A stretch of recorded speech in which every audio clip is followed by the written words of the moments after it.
space, Dr. Jitendra Singh. India has made immense foray into space. India has done extremely well. India has been knocking on doors which were considered to be forbidden for us in the past few decades, but now all of that has changed. India is a destination which is much desired and much invested in when it comes to space. And Dr. Jitendra Singh has had a huge role to play, a massive role to play in that paradigm shift. May I please call upon Dr. Jitendra Singh onto the stage, and conversing with him will be Editor-in-Chief of NewsX, Mr. Rishabh Gulati. A big round of applause, please. This is going to be an amazing conversation as to what is next in space.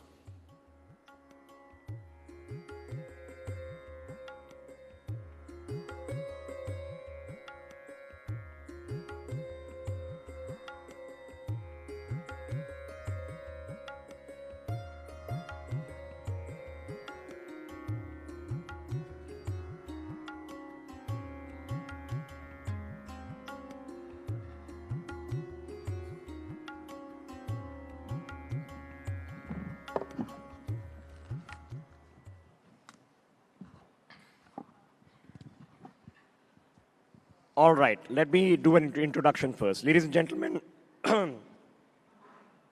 Dr. Jitendra Singh is, of course, a medical doctor by profession. He is one of the most senior ministers in the cabinet, handles a very complex task of not only personnel and PMO, but also the technical departments, atomic energy and space. Crucial areas which are core to our conversation in this platform. What is happening next? Now, it's a topic I'm really passionate about because there is a booming space industry, and forgive my voice, booming space industry in India. We are about to have our first private sector space launch. We have some of the best companies putting up satellites capable of providing services which we need in space. We have now identified through our in-space program and a policy that has now been formalized to open up the resources of our space organization, ISRO, which of course famously landed on the south pole of the moon about 18 months ago, to the private sector. We are setting up a second launch facility in Tamil Nadu and a whole host of fascinating things. Now, we can talk to Jitendra Singh ji about health, because, sir, we did the session on nafrithromycin. Oh, yes. Right before this. Oh. Nafrithromycin is an antibacterial developed in India that treats all the drug-resistant bacteria, which is, of course, a major problem. So, my last conversation with Jitendra Singh was on nafrithromycin. Today, sir, let's talk about space, then we'll do quantum. What's happening about next in space? We know there is a manned mission being planned. We know that there are dreams to go to the moon. What's going on, sir? No, thank you. Thank you at the outset. Thank you, Rishabh, for having me over here. And I must compliment for this beautiful conclave. I think possibly the first of its kind over here. And I'm sure it's going to be a trendsetter for many such more events to happen. And it's going to lead us to a number of valuable conclusions to follow up with. Now, yes, let me pick up by complimenting you for doing a session on nafrithromycin, as you said right before this. And just to add to what you might have already discussed is that earlier to this, all the antibiotics that were being marketed in India underwent their trials, and also the salt was developed outside. Of course, we got it here, we manufactured it, marketed it, but this was one such antibiotic which was indigenously developed, tried, and I'm proud that I'm associated with the Department of Biotechnology which did that, right from the first antibiotic that we had somewhere in the late 90s, the penicillin, which was founded by Alexander Fleming and was rated as queen of drugs. The successive generations were actually alien. So we have actually opened up into a new arena in the medicinal drugs as well. And of course, that's a beautiful example of public-private participation, because all the trials and the salt was developed in the public sector, as he said, the Department of Biotechnology. And then they partnered with a private pharma house called Vocards. So having said that... Yeah, so the head of BRAC was here to discuss this, yes. Oh, that's fine, that's fine. So you want me to talk about space? Yeah. Yes, I do, sir. So, see, I think what is amazing, the space story of India is in itself going to be a case study in the years to come. Because the entire shift or the quantum leap that has happened in the last 4-5 years. And it's important to understand the strategies behind that.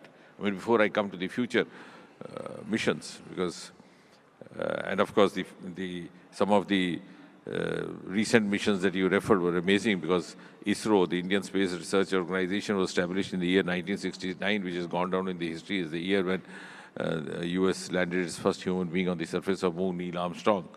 And ISRO was just being born. But today, they have landed on the southern pole of Moon before anybody else. But what has gone behind this is something which is, I think, a subject of research, because for 60, 70 years, ISRO was predominantly depending on the government sources, and therefore not able to exploit to the maximum extent the potential, the talent, and the capacities and the human resource available to us.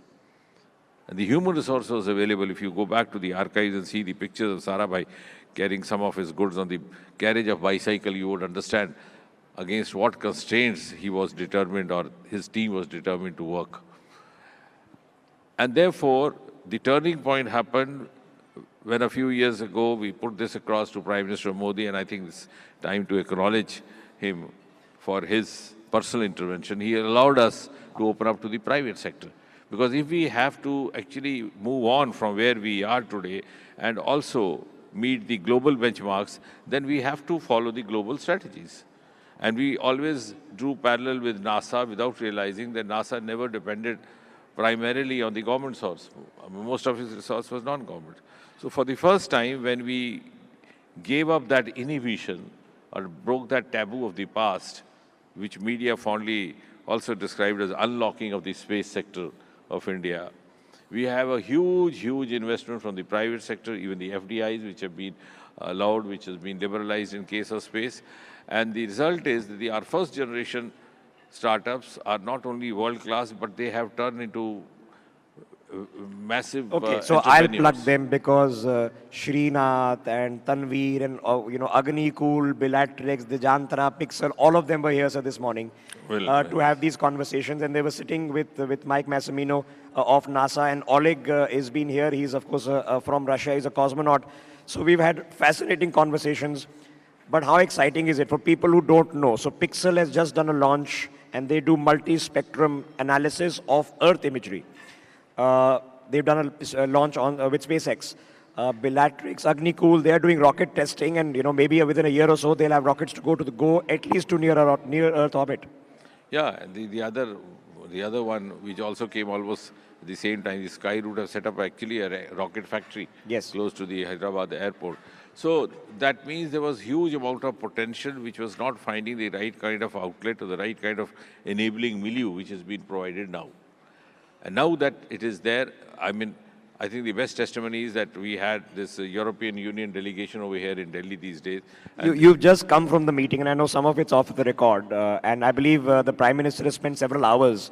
So Absolutely. This is something we are taking very seriously. Yeah, but what I was going to tell you is that this morning itself, I happened to be with the commissioner responsible for space sector. Right. And he said that 21st century is going to be the century of space, and India is going to occupy that space. So I think that is how now the world has started looking at us. The space sector of India, the manner it has undergone a reshaping or rejuvenation in the last 5 years or 6 years has actually changed the perception about how India is looked at by the rest of the world. And not only that, I think our achievements in the space sector have also given us space in the media. Otherwise, in conclaves like this, science was hardly a subject of a very elaborate discussion. But now there are exclusive conclaves dedicated to space sector. So I think that's pretty much every interview I've done with him for the last several years is we've always picked up on space. No, that's very kind of you. What I'm trying to say is that it has generated a huge amount of popular interest.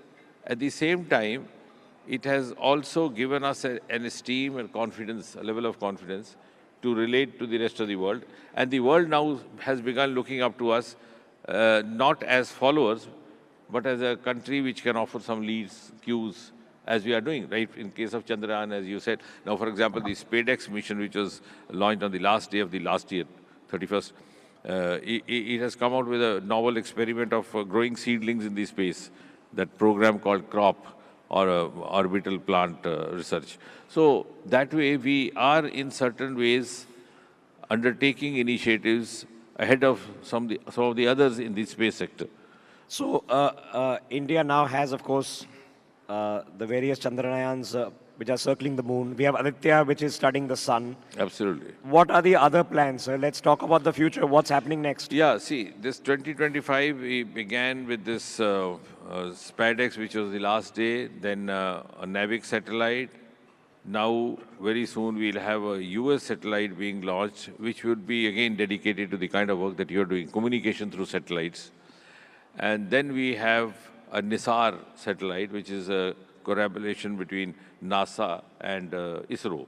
It had to be done somewhere in September, October, but it had to be put off. Some component of the American collaboration was found to be redone. So they took it back, and now I think by March it will happen. Then we'll have 2 or 3 test flights. That's a polite way of saying that NASA had to redo it. Okay, all right, fair enough. Yeah, I'm glad you said that. So then we'll have 1 or 2 test flights.